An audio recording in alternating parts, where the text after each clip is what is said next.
पिताजी, मेरा आपसे यह प्रश्न है कि बच्चों की पढ़ाई के विषय में आप जनपत्र में किस भाव से देखते हैं व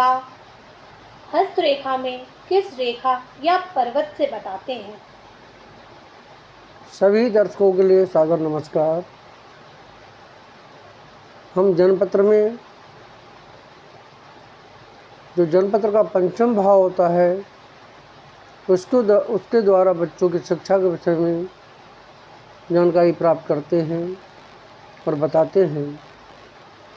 जनपत्र में ये देखना पड़ता है कि पंचम भाव का मालिक कौन सा ग्रह है, उस पर किस ग्रह की दृष्टि आ रही है, उस भाव का स्वामी कहाँ बैठा हुआ है और स्वयं पंचम भाव में कौन किस भाव का ग्रह आकर बैठा है।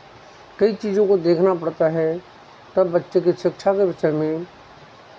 कहीं निश्चित कर पाना संभव हो पाता है कि बच्चा किस स्तर तक की पढ़ाई करेगा,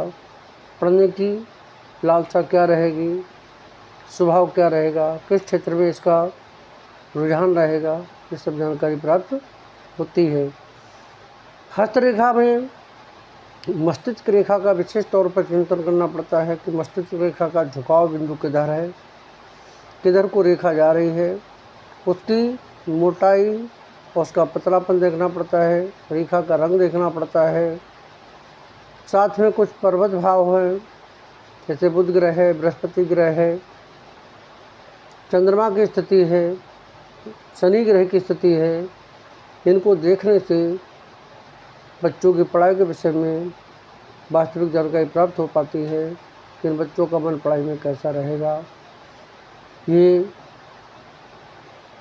कितनी बारीकी से अध्ययन करने वाले रहेंगे और यहाँ तक पता चलता है किस विषय के प्रति इनका रुझान रहेगा। क्योंकि जो गणित और विज्ञान के छात्र होते हैं उनकी रेखाएँ किसी अलग स्थान की ओर जाती हैं,